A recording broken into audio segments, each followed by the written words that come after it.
Good morning दोस्तों, मैं कुसुमार सरल एग्जाम के यूट्यूब चैनल पे आपका स्वागत करता हूं। दोस्तों लेकर आए हैं 2 सितंबर से बनने वाले 10 करंट अफेयर के महत्वपूर्ण प्रश्न जो आपकी परीक्षाओं के लिए इम्पोर्टेंट हैं। और यह करंट अफेयर सभी परीक्षाएं रेलवे, यूपीएससी, पीसीएस और शिक्षक भर्ती जो भी उत्तर प्रदेश में आने वाली 27,000, इन सभी के लिए इम्पोर्टेंट क्लास होती है।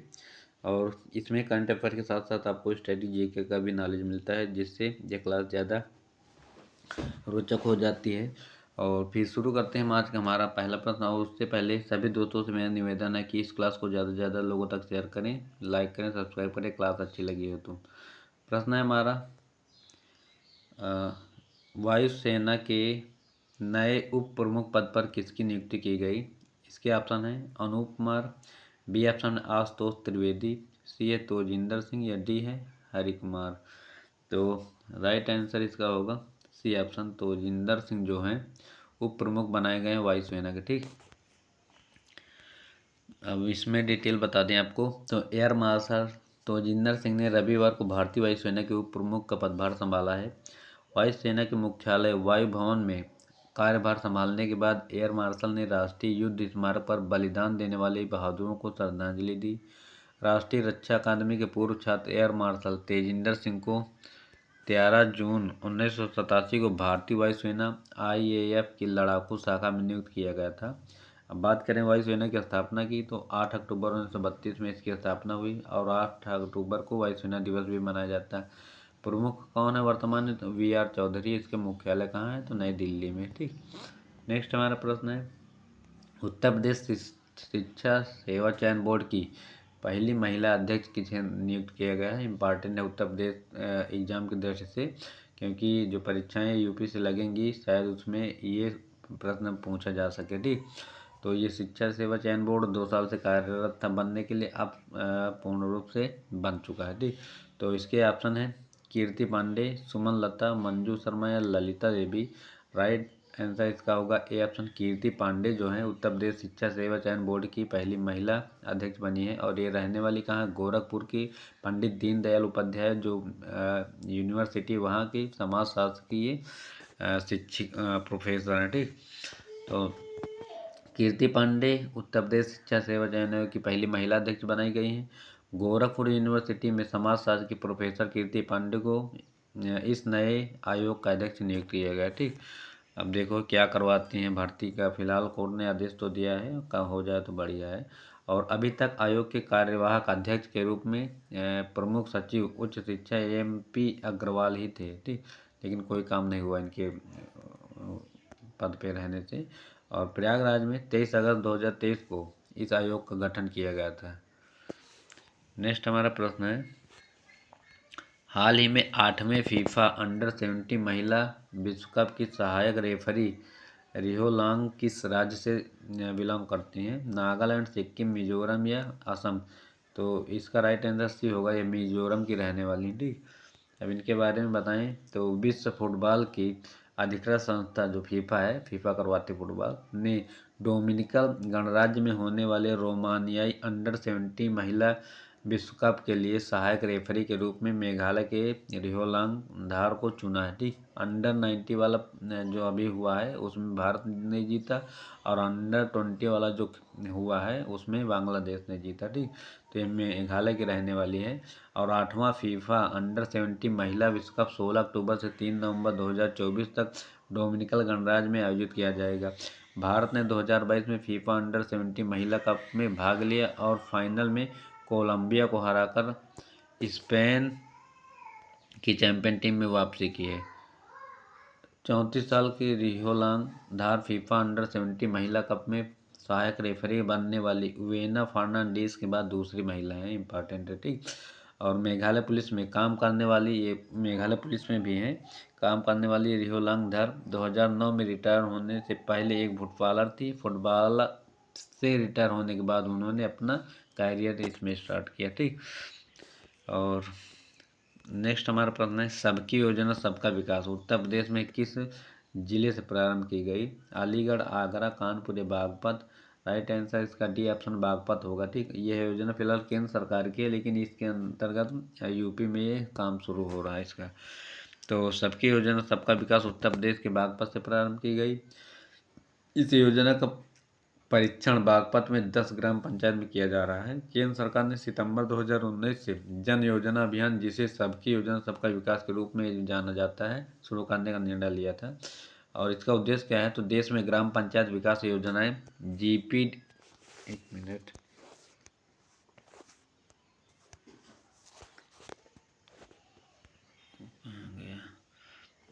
हाँ, इसमें इसका उद्देश्य क्या है, तो देश में ग्राम पंचायत विकास योजनाएं जीपीडीपी तैयार करना और उन्हें एक वेबसाइट पर डालना है, जहां कोई भी व्यक्ति सरकार की विभिन्न प्रमुख योजनाओं की स्थिति देख सकता है। ठीक।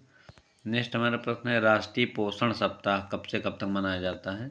ऑप्शन है इसका 1 सितंबर से 7 सितंबर, 2 सितंबर से 8 सितंबर, 3 सितंबर से 9 या 4 से 10। तो पहला ऑप्शन इसका ये होगा सही, ये 1 से 7 सितंबर तक होता है। ठीक। अब बात करें इसमें, तो नेशनल न्यूट्रिशन वीक, जिसे बोलते हैं राष्ट्रीय पोषण सप्ताह, 1 सितंबर 7 सितंबर। ठीक। इसकी थीम क्या है आपके 2024 की, सबसे इम्पोर्टेंट यही है क्योंकि थीम ज़्यादा पूछा जाता है एग्जाम में। तो सभी के लिए पौष्टिक आहार इसकी थीम है। 1 सितंबर का महीना पोषण माह या पोषण माह मनाने के लिए समर्पित है। ठीक। और इसमें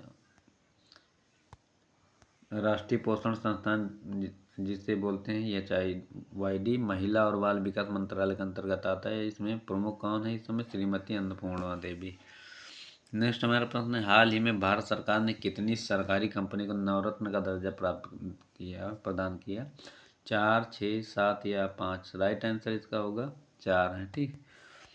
इसमें कौन कौन से, तो भारत सरकार ने 4 निजी अपनी कंपनियों को नवरत्न का दर्जा प्रदान किया है। इनमें Satluj Jal Vidyut Nigam limited, national hydro electric power corporation limited और solar energy corporation of India limited और रेलटेल कॉरपोरेशन ऑफ इंडिया को नवरत्न का दर्जा दिया है। इन 4 कंपनियों के शामिल होने से भारत में अब वर्तमान में 25 नवरत्न कंपनियां हो गई। महारत्न कंपनी पूछे 13 है। ठीक। नेक्स्ट हमारा प्रश्न है, किस राज्य में चक्रवात आसना के कारण अलर्ट जारी हुआ है। केरल, कर्नाटक, महाराष्ट्र या गुजरात। राइट आंसर इसका डी होगा, महाराष्ट्र में। इसकी वजह से भीषण बारिश हो रही है, जिससे वहाँ कम से कम 18,000 लोगों को निर्वासित किया गया है दूसरी जगह। ठीक। और 26 लोग इसमें मरे हैं। कर्नाटक में भी लग गया है। ठीक। दोनों जगह है। अब इसमें बताएं तो अरब सागर में 1976 के बाद अगस्त में चक्रवाती तूफान का खतरा मंडरा रहा है, जिसका नाम आसना है। ठीक। एक गुलाब चक्रवात आया था, उसका भी नाम पाकिस्तान ने रखा और इसका भी नाम पाकिस्तान ने रखा। ठीक। इसके नामकरण करते हैं देश। तो गुजरात में मूसलाधार बारिश और बाढ़ का कारण बना हुआ है और इस चक्रवात के कारण कर्नाटक में भी रेड अलर्ट जारी कर दिया गया है।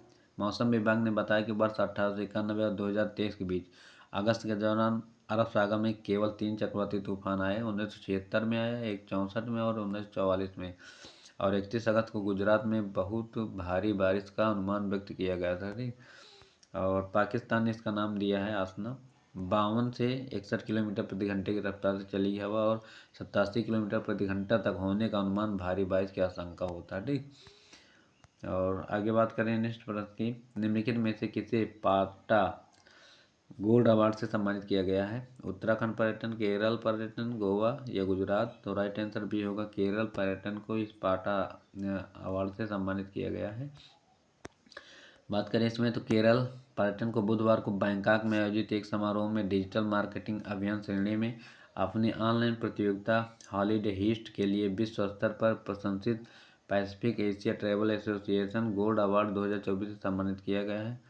और यह पुरस्कार पाटा के अध्यक्ष पीटर सेमोन ने मकाओ सरकार पर्यटन कार्यालय के निदेशक मारिया हेलेना डे सेंसा फर्नांडीज और पाटा के CEO नूर अहमद हामिद की उपस्थिति में प्रदान किया। ठीक। और नेक्स्ट हमारा प्रश्न है, हाल ही में किसने Indian air force heroes comics launch की है। VR चौधरी, R हरिकुमार, दिनेश त्रिपाठी या Mohan Bhagwat. Right answer VR Chaudhary प्रमुख है ना एयरफोर्स के, तो इन्हीं की कॉमिक्स है। तो air chief marshal VR Chaudhari ने heroes of the Indian air force श्रृंखला की पहली कॉमिक्स बुक दिल्ली में लॉन्च की। इसका उद्देश्य क्या है, पाठकों को भारतीय वायुसेना के युद्ध इतिहास के बारे में शिक्षित करना और देश के युवाओं में कर्तव्य और प्रेरणा की भावना को बढ़ावा देना है। ठीक।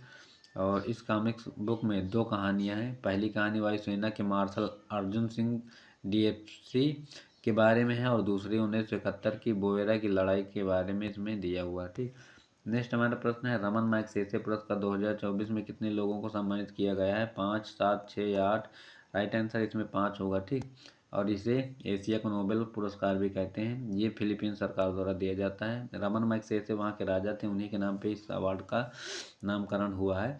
तो संज्ञा क्या है? एशिया का नोबेल पुरस्कार इसे कहते हैं। विजेता सूची 2024 की, नंबर 1 पर हायायो मियाजाकी जापान के हैं। कर्मा फुनसो भूटान के हैं। रूरल डॉक्टर्स मूवमेंट थाईलैंड के हैं। चौथा गुएन थी न्योंग फ्योंग वियतनाम। और फार विजा फारहीन इंडोनेशिया की। पहला रमन मैग्सेसे पुरस्कार 1958 में दिया गया। विनोबा भावे को भी मिला है शायद रमन मैग्सेसे पुरस्कार।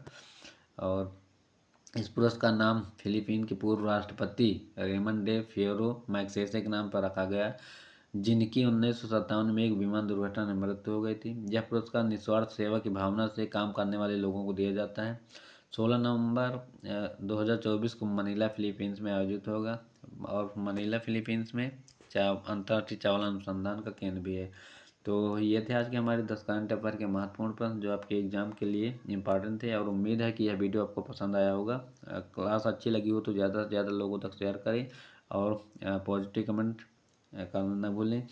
तब तक के लिए थैंक्स। और दूसरी मेरी क्लास बीपीएससी से संबंधित होगी और जो भी कोई इम्पॉर्टेंट मिलेगा टॉपिक तो उसका भी वीडियो आपको मिल जाएगा और उसको भी देख लेना।